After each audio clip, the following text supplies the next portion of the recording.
Naam, safari ya Liverpool ya kutoa ubingwa katika ligi kuu ya Uingereza EPL iling'oa nanga tarehe 17 Mei mwaka jana walipocheza dhidi ya Ipswich Town ugenini na kuibuka na ushindi wa magoli 2-0.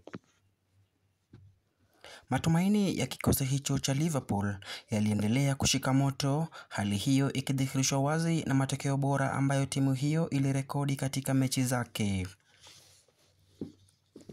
Jana tarehe 27 mwezi wa 4, Liverpool walijitosa ugani kusakata mechi dhidi ya Tottenham Hotspur, mechi ambayo matokeo yake yalisubiriwa na Liverpool pamoja na mashabiki wake, kwani ushindi wa Liverpool katika mechi hiyo ungeamua rasmi Liverpool kuwa mabingwa wa ligi kuu ya Uingereza EPL.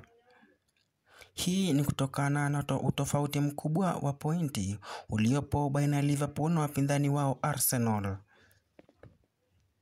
Kwa sasa Liverpool wanaongoza jedwali kwa pointi 82 huku Arsenal wakifuata katika nafasi ya pili kwa mwendo wa kobe na pointi 67. Tottenham walisafiri ugani Anfield tayari kwa mechi hiyo huku wakiwa na matumaini ya kunyakua pointi 3 mwishoni mwa ngarange hiyo.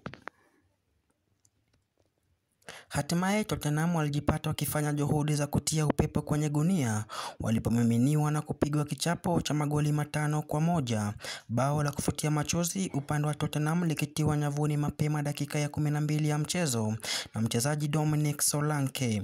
Ushindi huo mkubwa wa Liverpool katika mechi hiyo ulielekezea kuwa washindi wa ligi kuu ya EPL msimu huu wa mwaka 24-25, ukiwa ushindi wao wa 20 katika historia, sawia na Manchester United ambao pia wanashikilia rekodi ya ubingwa mara 20 katika historia yao ya uchezaji.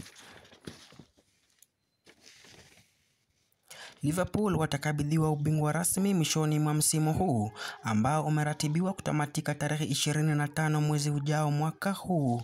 Msikilizaji, nami kufikia hapo sina budi ila kulikunja jamvi langu kwa sasa. Umekuwa nami Douglas Semendo kwenye habari michezoni.